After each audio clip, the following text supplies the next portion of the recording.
இந்த சனி வக்ரமானவங்க பொதுவாகவே 28ல இருந்து 35 வயசு வரைக்கும் போராட்டத்தை சந்திச்சே தீரணும். இது விதி. அப்ப சொந்த தொழில ஜெயிக்கக்கூடிய அமைப்பு சூரியன் பவரா இருக்கணும்னு பார்த்தோம்.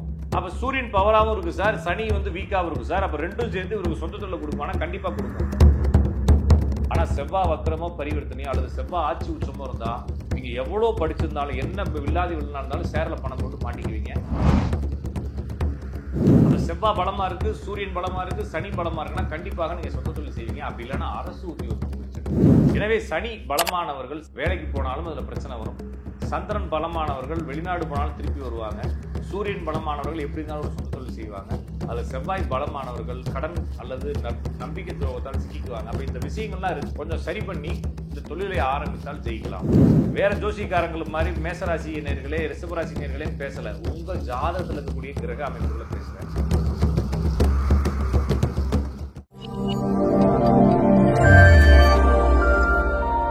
ஃபுல்லான் பக்தி நேயர்கள் அனைவருக்கும் அன்பு வணக்கங்கள். நான் உங்கள் ஜோதிடன் ராஜநாடி காப்பா. மீண்டும் இந்த காணொலி வாயிலாக உங்களை சந்திப்பதில் மிகுந்த மகிழ்ச்சி.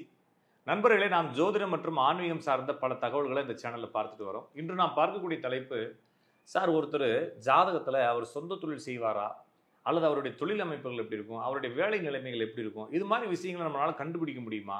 இதை ஜாதகம் கற்றுக்காமையோ அல்லது ஜோதிடத்தை போகாமல் நாங்களே கற்றுக்க முடியுமா, நாங்களே தெரிஞ்சுக்க முடியுமானா சில டிப்ஸ் நான் உங்களுக்கு சொல்லித்தரேன். அதை நீங்கள் உங்கள் ஜாதகத்தில் பார்க்கலாம். ஒரு ஜாதகத்துல தொழில் அல்லது வேலை அல்லது ஜீவனம் அல்லது கர்மா அல்லது ஏதோ ஒரு வகையில வருமானம் கொடுக்கக்கூடிய கிரகம் சனி. அப்ப சனி என்ற கிரகத்தை வச்சுதான் அந்த தொழில் சார்ந்த விஷயங்கள், தொழில் இவருடைய அந்த ஜீவனம், இந்த மாதிரி விஷயங்களை நம்ம கண்டுபிடிக்கிறோம். அப்போ ஒரு ஜாதகத்துல சனி வக்ரமாக இருந்தா அவர் பிறக்கும் பொழுது குடும்பத்துல நிறைய தொந்தரவுகளோட பிறந்திருப்பார். சனி வக்ரமானவங்க ஜாதகம் எடுத்து பார்த்தீங்கன்னா, வக்ரம்னா என்னன்னா ஜாதகத்திலே வான் போட்டிருப்பாங்க, அதான் வக்ரம். அப்ப சனி வக்ரமானவங்களாக இருந்தால் குடும்பத்தில் பிறக்கும் பொழுது அந்த குடும்பமே நலிவடைந்த நிலையிலிருந்து இவர் கொஞ்சம் கொஞ்சமாக வளர அந்த குடும்பம் வளர்ந்து வந்திருக்கும். இவருடைய 29 வயசுல மறுபடியும் பிரச்சனையில மாட்டிக்கிட்டு ஒரு 35 வயசுக்கு அப்புறமா தான் அவர் டெவலப் ஆகி வருவார். எனவே இந்த சனி வக்ரமானவங்க பொதுவாகவே 28ல இருந்து 35 வயசு வரைக்கும் போராட்டத்தை சந்திச்சே தீரணும். இது விதி. அதுக்கப்புறமா அந்த சனி வக்ரமோ அல்லது சனி பரிவர்த்தனை சளி விரும்போ இருந்தால் பொதுவாகவே அவர்களுக்கு வேலை சூழல்கள் அவ்வளவு சிறப்பாக இருக்கிறது இல்லை. சனி கேது இருந்தால் இவர் ஓவர் நாலேஜா இருப்பார், ஒர்க்ககாலிக்காக இருப்பார். ஆனால் இவருடைய அந்த டெம்போவுக்கு கூட இருக்கவங்க ஒர்க் பண்ண மாட்டாங்க. இவர் ரொம்ப ஸ்மார்ட்டாக ஒர்க் பண்ணுறதா நினச்சிட்டு சின்ன சின்ன வேலையெல்லாம் வேகமாக செஞ்சுட்டு உட்காந்துருப்பார். பார்க்குறவங்களுக்கு ஒரு எரிச்சலை கொடுக்கும். அதே மாதிரி தன்னை அதிமேதாவின்னு நினச்சிக்கிட்டு யாரோடய ஒத்து போக மாட்டார். இது சனி கேது. சனி ராகுங்கிறது ஒரு வேலையை செஞ்சுட்டு 9 ரூபா எதிர்பார்ப்பார். இந்த மாதிரி பிரச்சனைகள் இருக்கும். அப்போ சனியுடன் ராகு சேர்ந்தாலோ சனியோட கேது சேர்ந்தாலோ சனி பரிவர்த்தனை ஆனாலோ சனி சந்தியில் இருந்தாலும் எப்பயுமே ஒரு தொழில் சார்ந்த பிரச்சனைகள் இருந்துகிட்டே இருக்கும். அதிலையும் குறிப்பாக சனியுடன் இணைந்த கிரகங்கள், ஒரே ராசியில் உள்ள கிரகங்கள் வக்ரம் பரிவர்த்தனை அடைந்தால் இந்த ஜாதகர் திடீரென தனது வேலையை விட்டு வெளியேறி விடுவார். அப்ப இந்த விஷயங்கள், நான் சொல்ற விஷயங்கள் சனி வக்ரம், சனி பரிவர்த்தனை, சனி விளிம்பு, இது பொதுவாக வேலையை குழப்புது. சனியுடன் சேர்ந்த கிரகங்கள் வக்ரம் பரிவர்த்தனை விளிம்பு வேலையை திடீரென கைவிட்டு போக செய்யுது. சனி ராகு சனிக்கேது இணைவு வேலையில ஒரு நிரந்தரத்தன்மை இல்லாமல் தன்மை கொடுக்குது. இந்த விஷயங்கள் எல்லாமே ஒரு மனிதனுடைய வேலை தொழில் சார்ந்த விஷயங்களை குறிப்பிடுகிறது.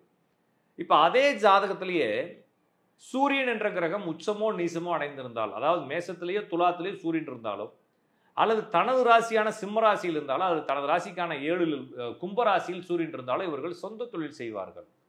அதன் பிறகு சூரியனுடன் சேர்ந்த கிரகங்கள் ஏதாவது வக்ரம் பரிவர்த்தனை அடைந்தாலோ அல்லது சூரியன் பரிவர்த்தனை அடைந்திருந்தாலோ அல்லது ஏதாவது ஒரு தமிழ் மாதத்தினுடைய முதல் தேதியிலோ அல்லது இறுதி 2 தேதிகளோ பிறந்திருந்தாலோ அவர் சொந்த தொழில் செய்வார். அப்ப நம்ம பார்த்தது போல இந்த சனி இந்த மாதிரி ஒரு குழப்பத்தில் இருக்குது. இந்த ஜாதகத்துல சூரியன் பவரா இருக்குன்னா இவர் எங்கேயாச்சும் வேலைக்கு போவார், அந்த வேலையிலேருந்து திடீர்னு கைவிடப்பட்டு திடீர்னு தூக்கி எறியப்பட்டு இவர் சொந்த தொழிலுக்கு வருவார். அப்போ சொந்த தொழிலில் ஜெயிக்கக்கூடிய அமைப்பு சூரியன் பவரா இருக்கணும்னு பார்த்தோம். அப்போ சூரியன் பவராகவும் இருக்கு சார், சனி வீக்காகவும் இருக்கு சார். அப்போ ரெண்டும் சேர்ந்து இவருக்கு சொந்த தொழில் கொடுக்குமானா கண்டிப்பாக கொடுக்கும். இதில் சந்திரன் பவராகும் பொழுது, சந்திரன் ஆட்சி உச்ச நீசம் பெற்றிருந்தா இவர் வெளிநாட்டுக்கு போவார்னு சொல்லலாம். அதே ஜாதகத்தில் பரிவர்த்தனை ஏதாச்சும் இருந்துச்சுன்னா, நான் சொல்றதெல்லாம் வேகமாக சொல்லிட்டு வரேன், நீங்கள் கொஞ்சம் நிதானமாக கவனிங்க, திருப்பி ரீவைண்ட் பண்ணி கூட பாருங்க. ஒரு ஜாதகத்தில் சனி ஆட்சி உச்சம் நீசம் பெற்று இருக்குது அல்லது சனி சந்தியில் இருக்குது.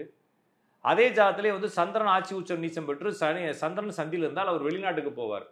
அதே ஜாதகத்தில் ஏதாவது பரிவர்த்தனை இருந்தால் அவர் வெளிநாட்டிலிருந்து திரும்பி வந்து விடுவார்.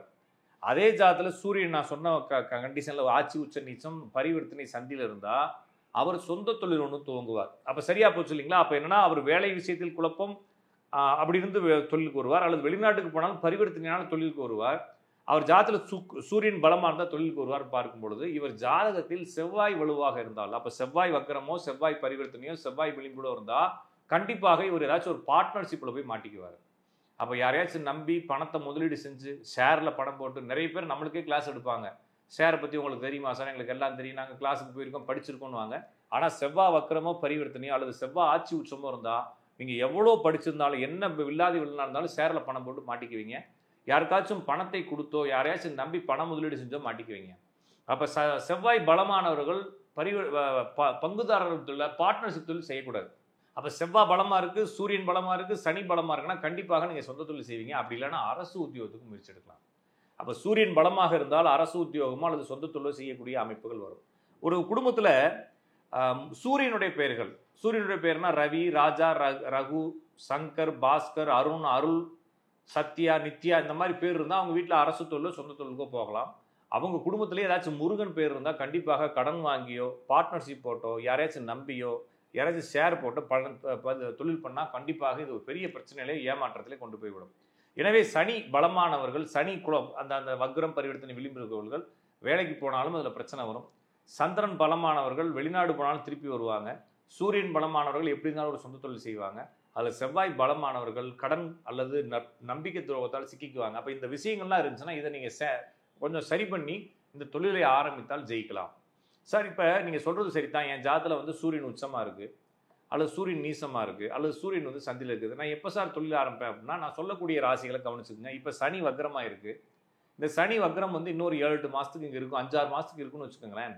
அப்படி பார்க்கும் பொழுது கும்பராசியில், மேசராசியில், மிதுன ராசியில், சிம்ம ராசியில், துலா ராசியில், தனுசு ராசியில் சூரியன் இருப்பவர்கள் அல்லது குரு இருப்பவர்கள் இப்போதே தொழில் துவங்கலாம் அல்லது அரசு உத்தியோகத்துக்கு எழுதலாம். அல்லது வேற நான் சொன்ன ராசியில் வேற ஒரு 6 ராசிகளில் சூரியனோ குருவோ இருந்துச்சுன்னா வரக்கூடிய 2026 ஒரு 3வது மாதத்துக்கு மேலே அரசு உத்தியோகத்திற்கோ சொந்த தொழிலுக்கோ முயற்சி எடுக்கலாம் அப்படிங்கக்கூடிய அமைப்பு இருக்குது. அப்போ நான் சொல்கிறத சரியாக புரிஞ்சுக்கணும், நான் எல்லாத்தையும் லாஜிக்காக சொல்லிட்டு வரேன்.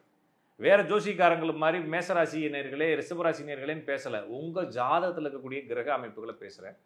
அப்போ செவ்வாய் பலமாக இருந்தால் கண்டிப்பாக ஷேர் ட்ரேடிங் பார்ட்னர்ஷிப் தொழில் போகவே போகாதீங்க, சரியாக புரிஞ்சுக்கோங்க. அதே மாதிரி ஒரு ஜாதத்தில் புதன் வக்ரமாகவோ புதன் பரிவர்த்தனையாக இருந்தால் நீர் சார்ந்த தொழில், liquid, oil, chemical, medicine, cement, paint இந்த மாதிரி தொழில்கள் செய்யலாம். செவ்வாய் பவராக இருக்கிறவங்க உணவு சார்ந்த தொழில், நெருப்பை பயன்படுத்தக்கூடிய தொழில், மருத்துவ தொழில், கெமிக்கல் தொழில் செய்யலாம்.